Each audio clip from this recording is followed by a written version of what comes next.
Checking out my little chicken food plot today that I planted right here. See if we have anything up yet. I think I do. Looks like I have some kale and possibly some radishes that are up. I don't see any of the lettuce yet. And I'm debating over whether or not I want to go ahead and water this again because we haven't had rain in a little while and I don't think it's supposed to rain for another couple of days. After the recent frost that we had, of course I didn't cover these potatoes. Figured, you know, if they got some damage, hopefully they'd have enough energy in them to recover. Some of the leaves definitely are damaged, so hopefully they do recover. We'll see. I'd say maybe, I don't know, maybe half or less than half of them have some frost damage. A little bit of noise today because Glenn is doing some dirt work over there around the shed area. There's always dirt work to be done. It just never ends. I'm gonna work on mulching our grapes. We have 2 grapevines over here that we planted last year and we have those fenced off from the puppy, so I want to make sure I mulch those real heavy so we don't have to worry about weeds and stuff popping up in there.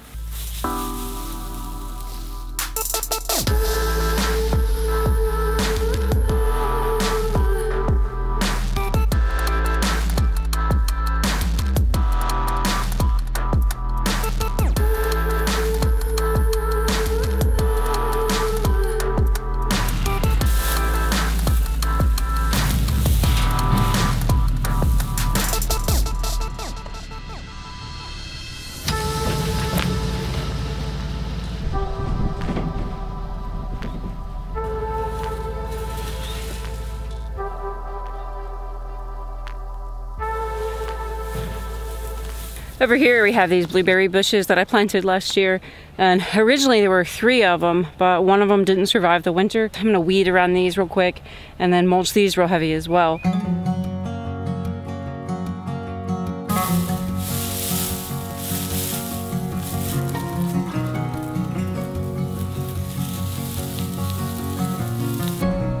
My ongoing pea drama, my inability to grow peas. I happened to discover down here where I originally planted my peas, I thought they all drowned, didn't see any of them come up. Well, there are actually peas down here. I just didn't see them because they're not where I planted them. So the only thing I can think is that maybe this area kind of flooded here and the peas came up and then just floated off and moved. I don't know, it's really weird. I have at least 2 hens that need saddles because we have 2 roosters now that are mounting the hens, and for the number of hens we have to roosters, it's just not quite enough. You need quite a few hens per rooster. I may have to saddle them this evening when I can get them on the roost. I was hoping that I would be able to catch them in the chicken coop, but I don't actually see any of them in here right now. I could just go down here and grab them, but I'll tell you, as soon as one of those hens starts squealing, the roosters are gonna get a little aggressive, and I don't even want to tempt them to anger me. I'm just gonna kind of wait here for just a little bit to see if 1 or 2 of them will go in there, and then I can close that door and easily saddle them. Go in there. I think the hen that I need is all the way over there. Let's see who's in here. Oh wait, no, that's the hen I need, actually. Yes, all right, we're making some progress. All right, you know, get your head out of there. All right, unfortunately, I only have 2 saddles, and I think really all 4 of the Faverolles need saddles. And they do, like if you've never saddled your hens before, they do act a little weird right after you put it on. Like they'll flop around and fall around and stuff, but really in like an hour or 2, they generally are just fine. Or if you saddle them while they're on the roost at night, when they wake up, they're pretty well adapted to it already. And what I'll do is I'll leave this on her until she starts to get feathers again on her back. You can see how defeathered she is from the roosters mounting her. And over time, of course, her skin will just get worse and worse and start to bleed. And then you got to worry about cannibalism once she starts to get wounds. And she also has a lot of feathers missing on top of her head. and unfortunately I don't have a real good solution for that, but at least this will protect her back while she can heal. All right.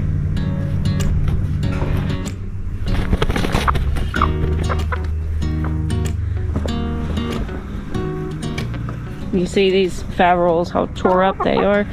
But I have another one in the chicken coop. I'm gonna go ahead and do her, but I'm gonna have to get 2 more saddles for sure. With these saddles on, they can still fly and everything. They can fly up and get on the roost and all that. I'll leave a link in the description to this particular saddle. I think this is the medium size, and I really like it because it's camouflage. And I know they have some really cute, fun ones with cool colors and all that, but I don't want any kind of color that makes it harder for them to hide from predators. I'm gonna go saddle another one, and I'll keep an eye on her, but I'm sure she'll be fine.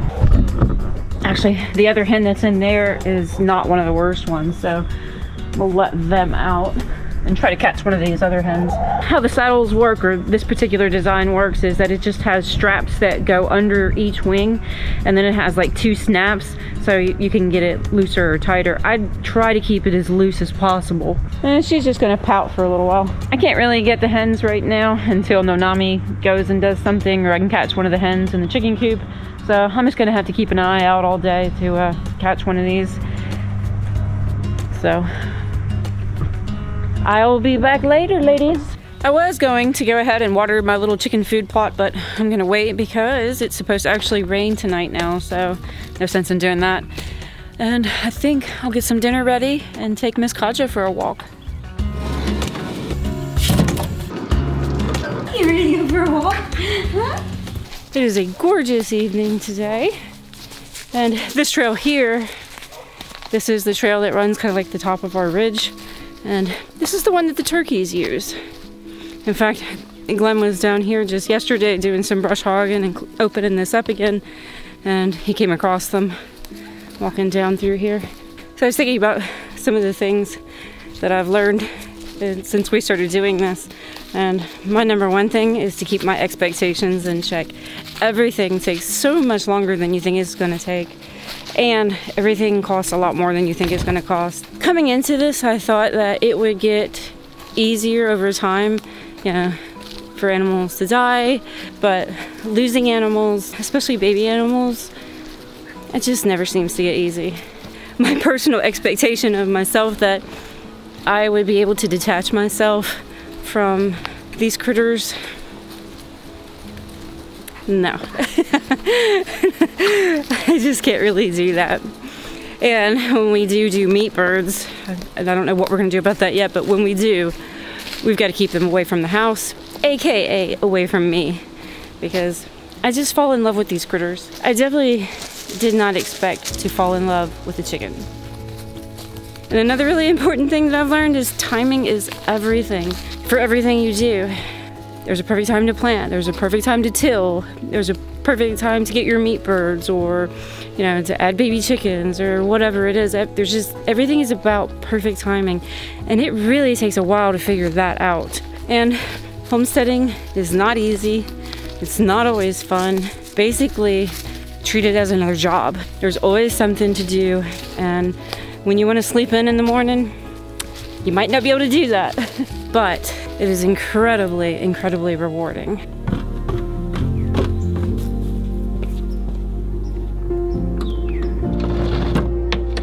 I still just cannot get used to putting the chickens up at night and not putting Uni to bed. It's just still so weird.